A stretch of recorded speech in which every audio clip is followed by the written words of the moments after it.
एक शो में होस्ट कर रही थी एज अ गेस्ट। मैंने मुफ्ती साहब को बुलाया था। टिकट कल की कंफर्म हो गई है। उसके अलावा कुछ नहीं दोगी? उसके अलावा मुझे फिजिकली हरेस किया। जब मैंने गेस्ट हाउस में चाय पेश की तो एक तरफ से मेरी कज़न थी और दूसरी तरफ से मैं, उन्होंने बहुत गलत तरीके से गलत वो किया। उनकी जूतों से खूब पिटाई की। उर्दू पॉइंट की वीडियोस देखने के लिए हमारा चैनल सब्सक्राइब कीजिए और बेल के आइकन पर क्लिक कीजिए ताकि आप हमारी तमाम आने वाली वीडियो से बाखबर रह सकें। नाज़रीन, मारूफ टिकटॉकर हरीम शाह और मुफ्ती कवी की सोशल मीडिया पर एक वीडियो वायरल है जिसमें वाज़े तौर पर देखा जा सकता है कि एक खातून जो कि रेड कपड़ों में मलबूस होती है, कमरे में दाखिल होती है और सामने बेड पर बैठे मुफ्ती कवी साहब को थप्पड़ रसीद कर देती है। उसके बाद फ़ौरन ये वीडियो सोशल मीडिया पर वायरल हो जाती है और तरह तरह की बातें सामने आती हैं और कहा जाता है कि ये लड़की हरीम शाह थी। अभी ये चहमगोइयाँ जारी ही थी कि हरीम शाह ने खुद ही तस्दीक कर दी कि ये मैंने ही इन्हें थप्पड़ रसीद किया था और मुफ्ती कवी साहब ने कहा कि वो हरीम शाह नहीं बल्कि हरीम शाह की असिस्टेंट आयशा थी। तो ये सारा वाक़या था क्या, ये सारी नुयत कहाँ कैसे पहुंची कि कल तक बड़ी प्यार मोहब्बत की बातें हो रही थी मुफ्ती कवी साहब के साथ, कल तक तो बड़ी टिकटॉक्स बनाई जा रही थी, यही नहीं उनसे लेक्चर भी लिए जा रहे थे, फिर बात इस नहज तक पहुंची कि थप्पड़ रसीद कर दिया। ये जानते हैं हरीम शाह से। अस्सलाम वालेकुम हरीम। वालेकुम अस्सलाम, क्या हाल है? अल्हम्दुलिल्लाह, हाल तो अब बेहाल है। अब पहले तो वो हम देखते थे कि वीडियो वायरल हो गई, किसी पॉलिटिशियंस की हो गई, अब तो आपने मुफ्ती साहब को थप्पड़ रसीद कर दी है। तो बात इस नहज पर कैसे पहुंची, स्टोरी क्या थी? स्टोरी सिंपल सी आपको शॉर्ट सी बताऊंगी। ये थी कि एक शो में होस्ट कर रही थी नेशनल टेलीविज़न से। शो की होस्ट थी एज अ गेस्ट। मैंने मुफ्ती साहब को बुलाया था अपने शो पे और एक मेहमान की जैसे मेहमान नवाजी करनी चाहिए वैसे मैंने किया, क्योंकि मेहमान नवाजी करना मसनून भी है। उनको मैंने आने जाने का टिकट पे किया, उनको मैंने रिहाइश दी, उनको मैंने अच्छे से खाना खिलाया कि मेरे मेहमान हैं मुफ्ती साहब और मैं एज अ होस्ट मतलब मेरे गेस्ट हैं। तो लेकिन मुफ्ती साहब बाज नहीं आए अपनी वही वल्गर और वाहियाना और लघवियात किस्म की गुफ्तगू से, और उन्होंने मुझे फ़िज़िकली हरेस किया, जिसकी वजह से मैंने और मेरी कज़न ने मिलकर पटाई की। जूतों वाली वीडियो तो खैर नहीं आई, अगर वो भी आती तो बहुत अच्छा होता, लेकिन जब वो कोई था नहीं कि वो भी कैप्चर कर लेता। मेरा मकसद बनाने का और ये करने का ये था, उनकी हर चीज़ रिकॉर्ड करने का, कैप्शन करने का, कैप्चर करने का, ताकि लोग उनकी मुनाफिकत को जान सकें। उन्होंने जो एक ज़ाहिरी ओवरकोट पहना हुआ है, एक ज़ाहिरी लबादा ओढ़ा हुआ है, तो लोगों उनको हम देखें, हम लड़कियां जब छोटी सी गलती करती हैं या हमसे छोटी सी जान, इंसान में भी नहीं हो परफेक्ट कोई भी है ना। आप परफेक्ट हैं ना मैं परफेक्ट हूँ, हम सब ख़ता के पुतले हैं, गलती के पुतले हैं। लेकिन जब हम किसी को अपना रहबर मानते हैं ना कि ये हमारा रहबर है, या कुछ हमारे लोग हैं जो नाक़िसुल अक़ल, इलिटरेसी और कम इल्मी की वजह से ऐसे लोगों को रिस्पेक्ट करते हैं और फिर उनसे फतवे लेते हैं, तो ऐसे लोगों को बेनकाब करना मेरे ख्याल में बहुत ज़रूरी होता है। तो मैं एज अ गेस्ट बुलाने का मकसद ये था कि वो जो पहले इन्होंने मुझ पर एलिगेशन लगाए थे, जिनकी वजह से मीडिया पर मेरा बहुत ट्रायल हुआ था, ताकि मैं होस्ट हूँ और एज अ होस्ट मैं अपने शो के अंदर उन तमाम लोगों को बैठूँ और उनको कहूँ कि आप लोग मेरा सामना करें और जो मुसद्दका हकीकत की जो सच्चाई है वो लोगों तक, अपने फ़ैन तक, अपने कंपेनियन तक, अपने फैमिली मेम्बर्स तक कन्वे कर सकूँ। मेरा इन तमाम लोगों के साथ बातचीत करने का या उनको अपने शो में बदू करने का अहम मतलब या मकसद या इंटेंशन ही ये थी। तो मैंने उनको बुलाया, लेकिन वहाँ पे भी उन्होंने 2 नंबर बातें की, मतलब क्वेश्चन कुछ पूछे और जवाब आगे से कुछ मतलब गोल मोल और मतलब ऐसी बातें कि जो समझ से बाहर है। चले वो तो शो की हद तक थी, लेकिन जब शो से बाहर निकले, उनको जब मैंने गेस्ट हाउस में चाय पेश की, चाय के लिए मैं गई वहाँ पे, तो मैं और मेरी कज़न तो उन्होंने हम दोनों को जब बहुत गलत तरीके से टच किया, तो फिर पहले मैंने जूते मारे। कैसे उन्होंने टच कर लिया? आप तो चाय हम रख रहे थे, तो उन्होंने एक तरफ से मेरी कज़न थी और दूसरी तरफ से मैं, उन्होंने बहुत गलत तरीके से गलत वो किया। तो फिर मैंने वहाँ पे टेबल पे चाय रखी, मैंने उनकी जूतों से खूब पिटाई की। जब मैंने जूतों से खूब पिटाई की तो वो बैठ के हंसने लगे, ही। इनको कुछ नहीं। जब मैंने यूँ देखा, फिर मेरी कज़न आई, उसने थप्पड़ मारा, फिर हम दोनों ने मार के वहाँ से निकल के चले गए। जब चले आए, लेकिन उनकी गुफ्तगू जो थी, तो वो ये समझें कि मैंने उनको शो में बुलाया था, लेकिन जैसे मुझे ऐसे लग रहा था जैसे एक ब्रोकर होता है और मैं एक ब्रोकर से गुफ्तगू कर रही हूँ, और जिसका काम ही है कि लड़कियों को अपने दोस्तों से मुतारफ़ करके पैसा अर्न करना या लड़कियों के सामने ऐसी चीज़ें रखना। कहता है कि मैं तबरक के तौर पे उनकी माएँ लड़कियों को मेरे पास लेके आती हैं और ये करती हैं और वो करती हैं। और मुझे ये बताएं, आपकी गर्लफ्रेंड आ रही है पार्टी में?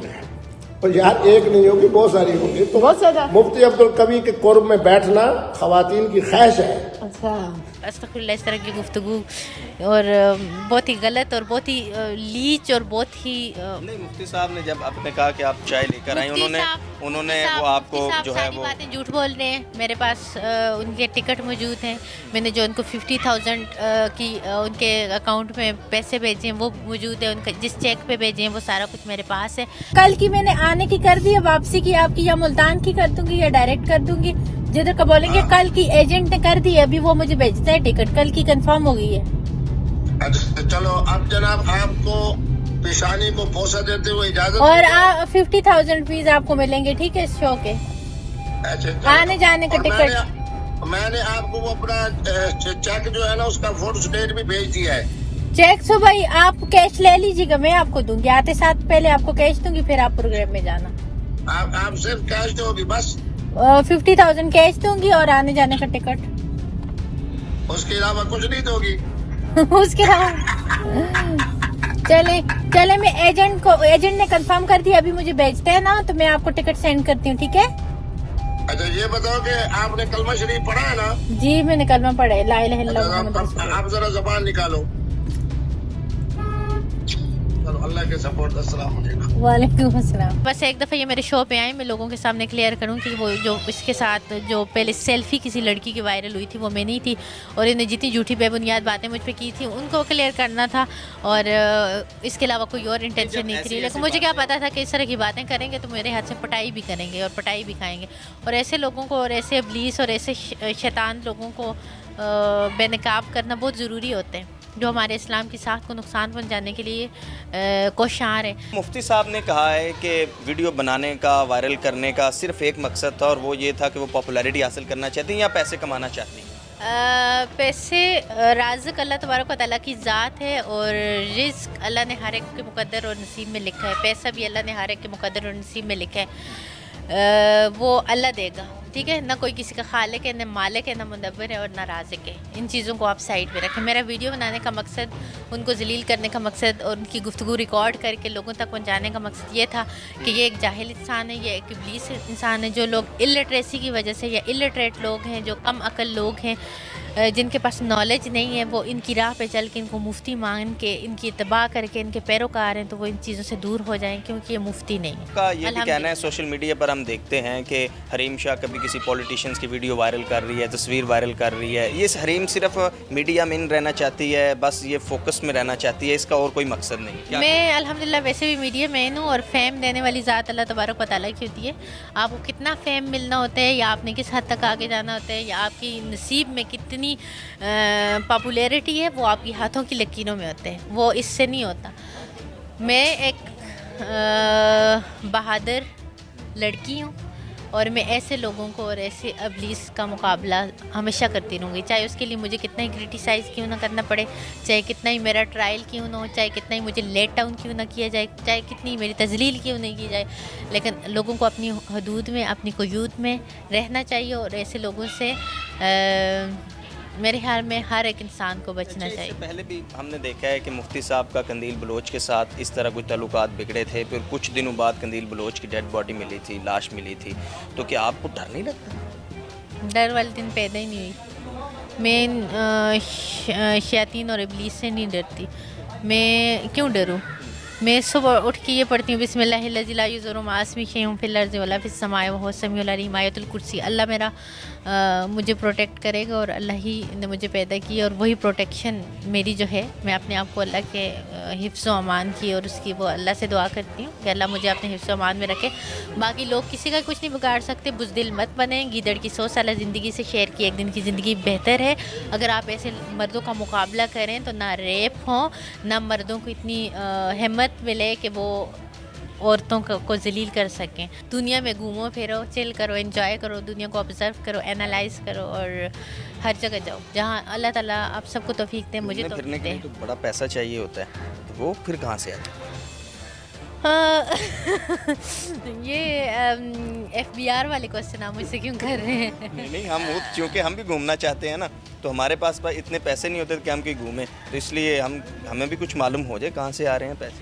मैं घूमने फिरने के लिए ये तो आपको नहीं बता सकती कि क्या है, क्योंकि ये क्वेश्चन मेरे ख्याल में रेलेवेंट बंदा करे या कोई FBR का करे। मुफ्ती कवी साहब से कोई रब्ता नहीं? रात को मेरे भाई को उन्होंने, मतलब जो मेरे फ्रेंड हैं, भाई हैं, उनको कॉल किया था कि इनको बोलो कि मेरी जो बाकी वीडियो उन्होंने रिकॉर्ड की हुई हैं तो उनको वायरल ना करें, बस दैट्स इट। सही। तो और वीडियोस हैं? वीडियोस हैं बहुत सारी। अच्छा। जी बहुत सारी ऐसी उनकी नाजेबा हरकत हो, सकनात हो, कैसी हरकत हो, सकना, उनकी गुफ्तार, उनका किरदार, जो भी है। वो तो मुफ्ती, हम तो नहीं एक्सपेक्ट कर सकते कोई ऐसी नज़ेबा हरकत करे। चलें वो मैं आपको भी दे ऐसे भी कर सकते हैं।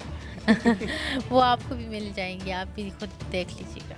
अच्छा जी ठीक है। तो ये मुफ्ती साहब की जब आपने वो बताया कि उन्होंने चले फिजिकल टच करने के ऊपर, ये सारा हम ये कह सकते हैं कि फिजिकल टच करने की कोशिश की और फिर कोशिश मतलब हरेस किया फिजिकली, जब उन्होंने टच किया बिल्कुल। पहले इतनी फ़ोन पर बातें हो रही थी, वो कह रहे थे ऐसा करो, किस करनी है, ये है वो है, तो फिर उन्होंने ज़हन बना लिया होगा कहीं के, बस लगता है कि अब तो Hareem is ready for this. Hareem is ready for नहीं, हरीम ने बेनकाब करना था एक मुनाफिक को, हरीम ने बेनकाब करना था एक ऐसे इंसान को, और किसी की हिम्मत नहीं हो सकती कि इतनी इजीली मुझे कोई टच करे या मेरी मर्ज़ी के बगैर कोई मेरी तरफ देखे भी। तो ये मैं इतना किसी को मैं क्या कहूँ। ठीक है, हो भी गया था, आपने तो वीडियो बनाने की क्या ज़रूरत थी, आपने वीडियो की बनाई। बहुत अच्छा किया मैंने वीडियो बनाई है। हर चीज़ आपके पास सबूत होना चाहिए, वसूख होना चाहिए। आप कोई भी काम करो तो मैं कहती हूँ ऑथेंटिक काम करो, आपको कि ये मैंने किया है, इसलिए किया है, इन वजूहात की बिना पे किया है, ये मेरे पास वसूख है, ये प्रूफ है, ये सबूत है, ताकि आपके पास हर चीज़ का प्रूफ हो, बगैर सबूत के ना बात करो। नाज़रीन, ये जो वीडियो वायरल थी उसका सारा वाक़या हमने हरीम शाह से ही जान लिया है। हरीम शाह ने यही कहा है कि मुफ्ती कवी को एक प्रोग्राम्स के हवाले से होटल्स में बुलाया था, उन्हें बड़ा फैसिलिटेट किया था, उन्हें एयर टिकट्स दी थी, उन्हें हर तरह से हमने फैसिलिटेट किया था। और मुफ्ती कवी के हवाले से इन्होंने ये भी बताया है कि बहुत वल्गैरिटी किस्म की उन्होंने बातें की थी, तरह तरह की बातें की थी। और जब कमरे में हम बैठे हुए थे और मैं और मेरी दोस्त चाय लेकर आई तो मुफ्ती साहब ने चाय पकड़ते हुए दबोच लिया, फिज़िकली हैरेस करने की कोशिश की, जिसके बाद इन्होंने उन्हें जूते मारे, लेकिन उन्होंने उसको सीरियस नहीं लिया, वो समझे शायद मजाक हो रहा है। जिसके बाद इन्होंने थप्पड़ मारा और उसकी वीडियो बनाई और उसके बाद वो वीडियो सोशल मीडिया पर वायरल है। ये सारी कहानी थी कि जो कल से जो है वो सोशल मीडिया पर डिस्कस हो रही है कि इसमें क्या हुआ था, क्या वजूहात थी। तो हरीम शाह ने यही बताया है कि वो रोज़े अव्वल से काफ़ी दिनों से मेरे साथ जो है वो इस तरह वल्गैरिटी किस्म की बातें कर रहे थे, जिसके बाद मैंने उन्हें बेनकाब किया है। अपने मेज़बान से मंशा को इजाज़त दीजिए। अल्लाह हाफ़िज़।